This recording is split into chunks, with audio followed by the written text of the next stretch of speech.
Então, eu e o Milton conversávamos aqui para a gente fazer essa ponte entre a biologia, né, a complexidade. Quando o Milton disse sobre a pessoa com, né, com câncer, né, e considerando a complexidade, o ser humano sendo um ser termodinâmico, quem produz o calor no nosso corpo, dentro das nossas células, chama-se mitocôndria. A mitocôndria, do ponto de vista evolutivo, é uma coisa mágica, né?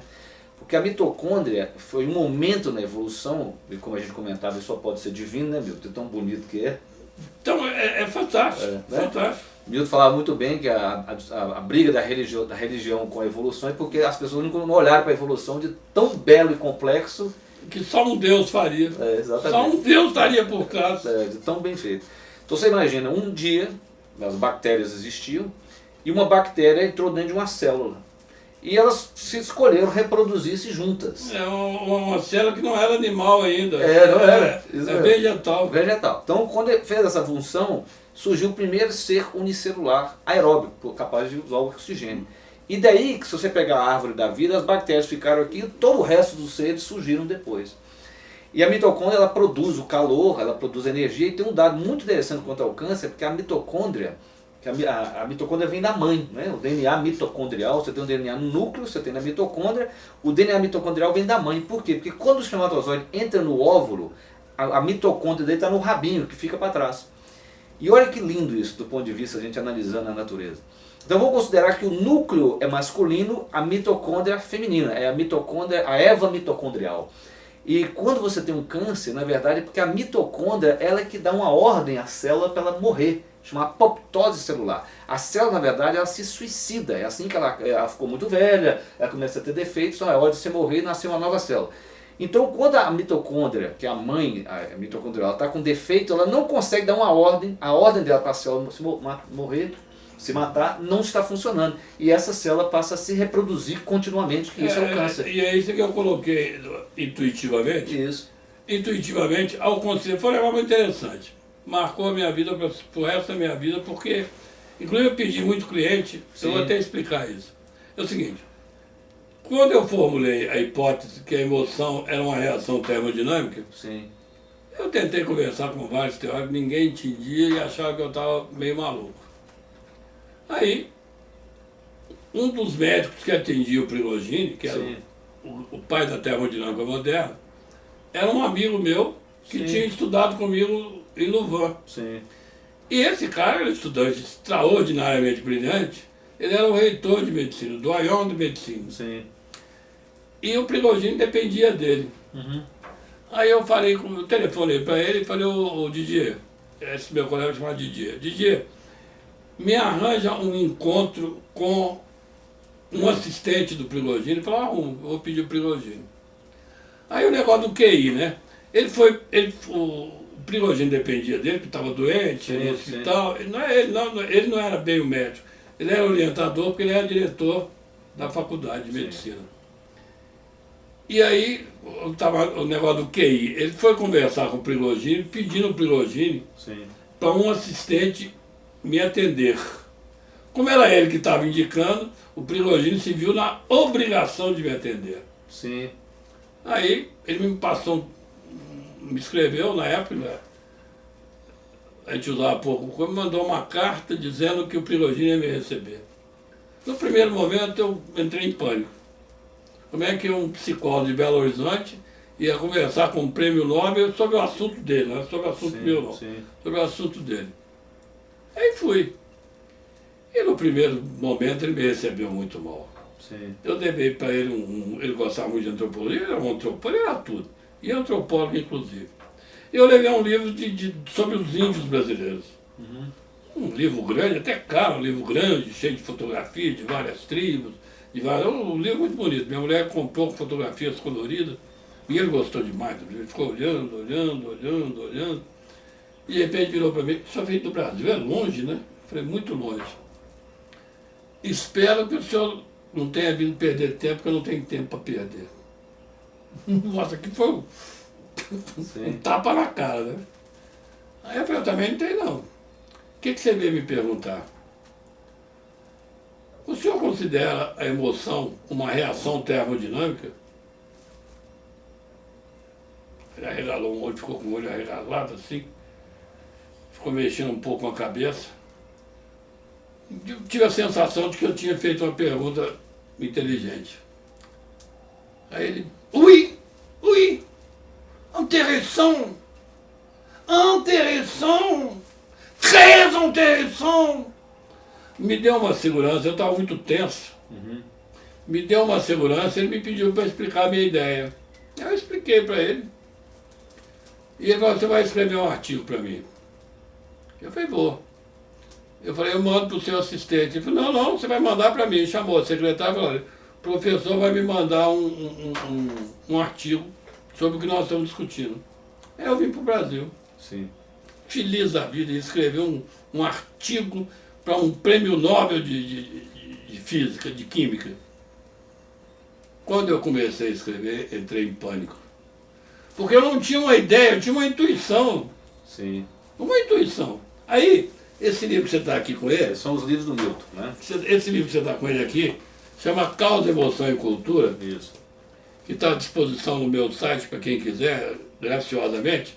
O negócio é o seguinte, eu comecei a pesquisar sobre o assunto, pesquisar, e descobri um negócio fantástico. Quando você não conhece um assunto, Sim. você é capaz de publicar um livro, mas não escreve um artigo. Isso. Artigo você tem que ter muita... É. Você tem que ter muita síntese. Quando eu consegui fazer a síntese, há alguns anos, o Prigogine morreu. Sim. E aí eu escrevi outros livros, escrevi mais 2 livros sobre o assunto. Esse foi o primeiro, né, Milton? Esse foi o primeiro. Mas esse ainda era uma psicologia mais ou menos clássica. É, tá certo, né? Esse foi o segundo, É. esse aí foi o terceiro. Eu aprendi tudo, ou ao contrário, me ensinaram tudo errado. Como eu contestava tudo, eu cheguei à conclusão, o que eu aprendi na faculdade estava errado, e ainda continua sendo ensinado muita coisa até hoje. Perfeito. Ou eu tinha aprendido tudo errado. Sim, Ou eu, depois escrevi para jovens, Isso aqui, né? É. De salto alto, lições de poder para jovens executivos. e depois escrevi esse último, que Sim. aborda muito a teoria da complexidade. Emoção, conflito e poder nas organizações. Mas observe, gente, até aqui eu estava tentando explicar para o Prigogine por que eu estava chamando a emoção de uma reação termodinâmica. Depois eu comecei a ver, estudando e continuando, e já vão mais de 20 anos que eu estou mexendo com ele, mais de 20 anos. Eu perdi muito cliente, porque meus clientes achavam que eu estava ficando muito teórico, e realmente estava. Sim. Eu cometi um erro básico, eu entusiasmei tanto com a complexidade, Sim. que eu comecei a falar de complexidade de quem não entendia nem de física clássica, quanto mais de complexidade. Sim. Eu cometi um erro, me custou caro, hein? Me custou muito caro, perdi muito cliente. Sim. Mas ganhei muitos outros também. Mas eu cometi outro erro. Eu não procurei mostrar Sim. que o que eu estava escrevendo não era Prigogine. Eu estava aplicando Prigogine na psicologia do futuro. Exatamente. Que é o que nós estamos chamando do nosso projeto. Isso. Nosso projeto é a complexidade, Aplicada à psicologia. a psicologia do Do futuro. futuro. Então é o seguinte, eu e Fred combinamos esse projeto. Eu sou psicólogo, com uma formação em filosofia, na área, em Louvain, a minha formação filosófica, que o Fred pediu para depois eu explicar, é fenomenológica. Isso. Eu sou discípulo de Russell. Qual a grande diferença do estudo de Russell, da visão científica? Porque você teria a fenomenologia e o cartesianismo, que o Milton já falou, de Descartes lá atrás, né? O cartesianismo trabalha com a certeza. Isso. Ele quer explicar as coisas. Isso. A fenomenologia não pretende explicar. A fenomenologia se propõe entender como os fenômenos acontecem. E aí não há uma teoria geral, porque a natureza é totalmente diferente a cada momento. Então, não há um fenômeno único. Isso. O mesmo fenômeno humano, você pega 10 mil pessoas, a impressão digital é outra, a íris do olhar é outra, é tudo diferente. Você não tem duas pessoas iguais. Então a natureza nada é igual. Pois bem, a fenomenologia trabalha com essas diferenças. Isso me ajudou, a atitude filosófica me ajudou muito, é o seguinte. Eu nunca consegui entender, porque eu na Europa eu fiz psicologia clínica e criminologia clínica. Quando eu vim trabalhar na empresa, Uhum. eu não entendia, eu era um clínico. Sim. Eu era um clínico. Não entendia nada de empresa.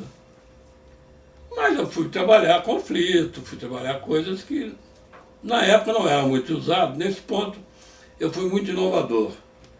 Poucas pessoas trabalharam a emoção com a profundidade que eu trabalhei nas organizações. Sim. Eu fui conhecido por isso. Mas não era terapia. Era Sim. muito existencial, era muito fenomenológico. Qual que seria a diferença, Milton? O que não era terapia? Primeiro que eu não ia aprofundar nas motivações, não ia fazer um Isso. tratamento. Eu ia trabalhar as emoções no aqui e agora. Naquele contexto ali. Naquele contexto. Você não estava querendo saber se o problema da infância do gestor, isso não é, né? E ao trabalhar conflito, Isso. eu não deixava as pessoas ficarem se voltando ao passado. Você lembra daquele dia que você falou, isso foi naquele dia. Qual é o seu sentimento aqui hoje? Isso é muito importante, né? Porque eu tenho um artigo que eu escrevo assim, empresa não é lugar de psicoterapia. Porque isso que o Milton está falando é importantíssimo. Porque as pessoas acham que para trabalhar a emoção na empresa, eles têm que fazer psicoterapia. Eu presenciei isso várias vezes e eu achava aquilo um absurdo, né? Mas não é isso que ele conseguiu fazer, fenomenologicamente, no contexto presente. Eu chegava, para conhecer, eu tenho que ouvir as pessoas. Isso. O grupo de conflito era muito comum. Eu chegava e ficava absolutamente calado, muito tempo. E as pessoas começavam a falar, botar as tensões. Depois que elas falavam muito, eu começava a compreender o que estava se passando. Sim. Eu trabalhava no nível emocional, no aqui e agora. Uhum. Quando o cara diz, não, porque naquele dia que você falou isso, naquele dia nós não vamos mudar. O passado aconteceu, você não muda o passado. Isso. Você muda o presente e o amanhã. Você planeja um amanhã diferente. Isso. Então, fenomenologicamente, eu tinha que trabalhar o sentimento, a percepção que a pessoa tinha do fato ocorrido lá. Uhum. E como isso estava atrapalhando o relacionamento aqui e agora. Perfeito.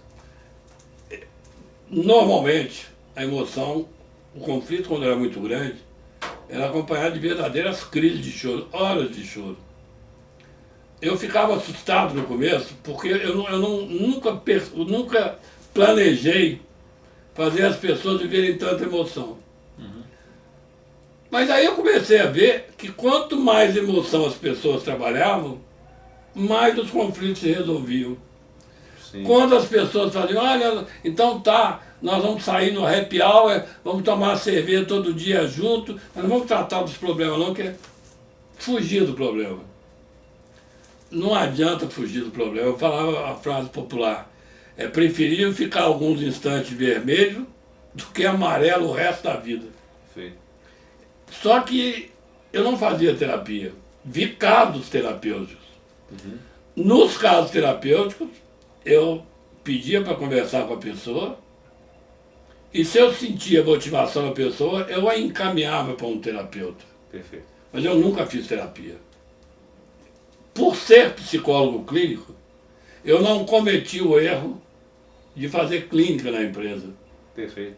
Eu fazia existencialismo puro. É a vivência do aqui e agora. Que é muito a linha da Gestalt. Uhum. Mas eu trabalhava mais amplo do que a Gestalt, eu trabalhei mais longe, mais profundo.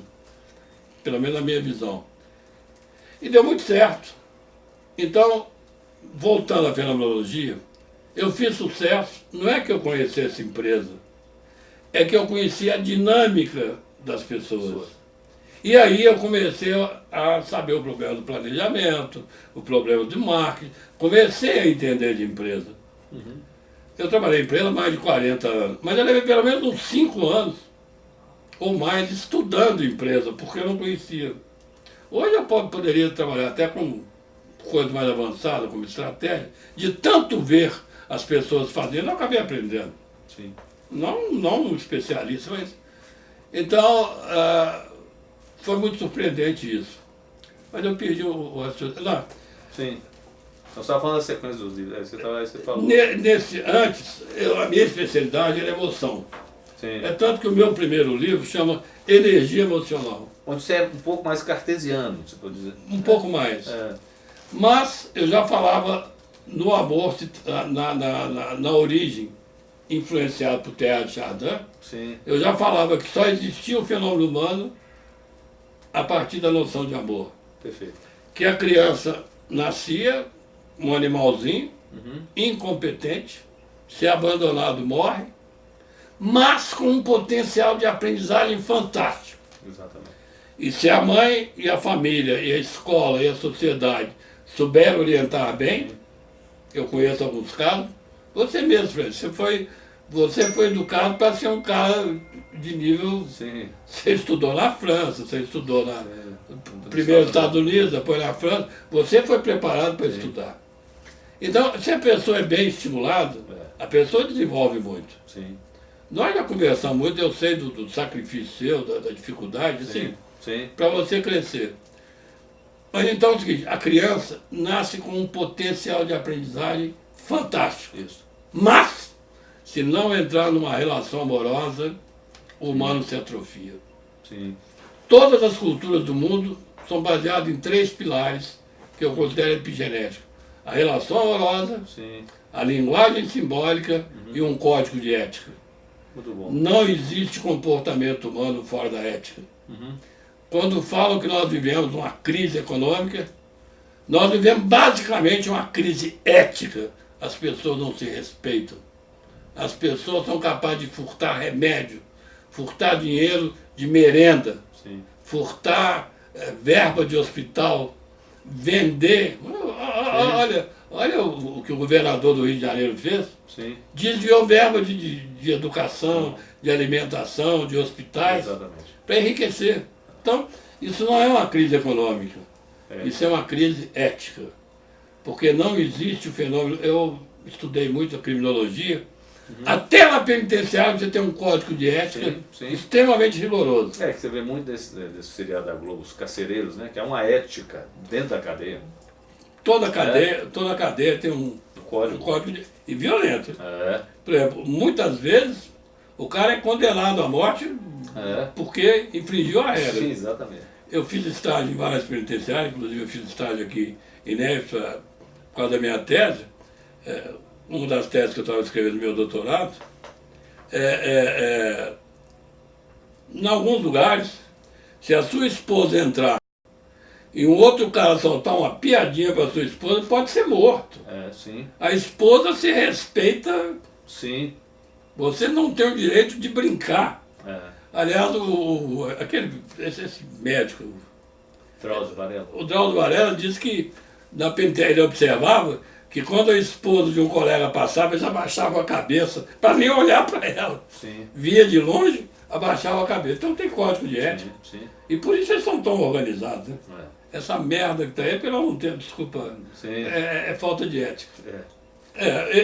O meu primeiro livro, eu já trabalhava com emoção como fundamento do amor. Sim. E o amor como fundamento do ser humano. Sim. E aí eu fui muito marcado por Teilhard de Chardin. Teilhard de Chardin coloca que o fenômeno humano aparece no momento da amorização. Perfeito. Antes do amor. A grande diferença, eu falo muito, hoje eu falo mesmo porque as pessoas às vezes não entendiam. Eu falo o seguinte, antes de ser um ser racional, nós somos um ser amante. Sim. Eu prefiro dizer, o homem é um ser amante, e por ser amante, ele se transforma em racional. Perfeito. Não é a racionalidade que cria a afetividade. É o contrário. É a afetividade que cria a racionalidade. A pessoa está ouvindo, ela quiser conhecer seu trabalho, seria, um livro seria esse aqui, o Cultura, né? O Emoção, o Causa. O meu principal trabalho, os dois principais são esses dois. Dois trabalhos para conhecer, são esses dois. Eu vou divulgar mais, mas o meu e-mail é moliveiraescritor @gmail.com. moliveiraescritor @gmail.com. Qualquer pessoa pode ter os meus 5 livros graciosamente. É só registrar, não paga nada. A nossa ideia é divulgar ideias novas. Exatamente. Para que a psicologia avance um pouco, porque eu falo, isso pode ser ingenuidade minha, pode ser um resquício religioso. Eu falo muito com os cientistas, e falei isso com o Prigogine, o dia que os cientistas estudarem o amor como objeto de ciência, a humanidade vai ter outra visão da própria relacionamento humano. Sim. O que fundamenta, só que o amor é visto pelo aspecto religioso, é visto pelo aspecto romântico, é visto confundindo com a sexualidade, Sim. pelo aspecto orgânico, pelo romantismo, uma opção de coisa. O amor é algo existencial, é algo que se adquire na relação emocional com o outro. É viver tão profundamente com o outro, que o outro deixa de ser um estímulo externo e passa a ser um estímulo interno. Sim. Ele deixa de ser... Você corporifica o outro. É a corporificação do outro. Então deixa de ser um estímulo exterior e se incorpora ao metabolismo das pessoas. Sim, sim. É como se tivesse um outro órgão. É o sistema nervoso amoroso, sei lá como é, mas... É aquilo que você falou para mim, a pessoa pode estar a 3.000 quilômetros de distância, Continua a relação a amorosa. pessoa pode ter morrido. Continua a relação amorosa. 10 anos depois, 20 anos depois, você vai lembrar de cenas com a sua mãe, você vai lembrar de cenas da sua família, Isso. porque está incorporado. É. Não é exógeno, vira endógeno. É um estímulo endógeno. E aí, eu falo que a relação amorosa é indelével da consciência humana. O dia que a pessoa perder a noção de amor, ela vai perder até a noção Porque a minha capacidade, a minha necessidade de comunicar é a necessidade afetiva do outro. Sim. E sem isso, é difícil a dinâmica humana. Muito bom. Perfeito. Ok? Então tá bom. Até a próxima.